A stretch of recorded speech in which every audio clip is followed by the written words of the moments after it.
So I put in some serious time with my new iPod Touch 5th generation, and I feel I can give you an adequate review of the device now.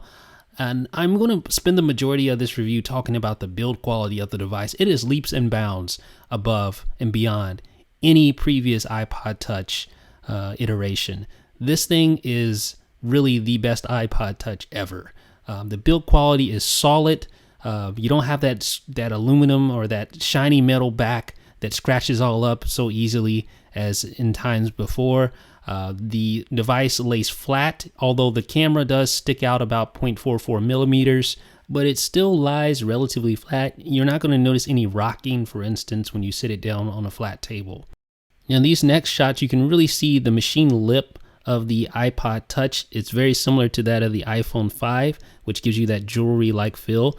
And you can see the real difference between the two devices as far as width is concerned. The iPod Touch 5th generation is really, really thin. I mean, the iPhone 5 was thin, but this one is much thinner, and it has the same anodized aluminum on all of the surfaces outside of the screen, which is nice. So you see the thinness there, the difference between the iPhone 5 and the 5th generation iPod Touch. Now let's switch gears a little bit. Let's talk about some of the software. Obviously, it's running iOS 6. You guys are probably familiar with that by now.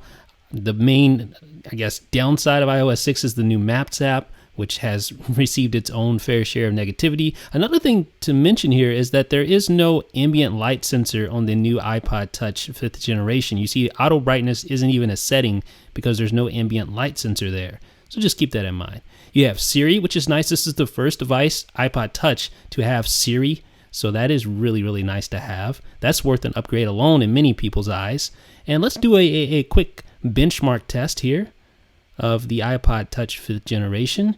And you can see the Geekbench score, 630.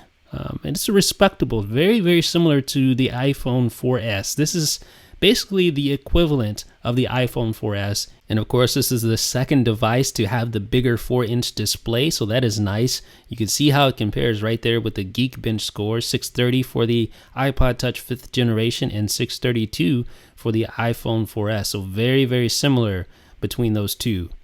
Also, the camera, I should note this is a 720p front-facing camera, so FaceTime looks great on the new iPod Touch 5th generation, and the rear camera is a 5 megapixel, shoots 1080p video. That looks great as well. The 32 gigabyte version comes in at $299. For extra $100, you can upgrade to 64 gigabytes of flash memory for plenty of storage for all your photos, high definition videos, etc.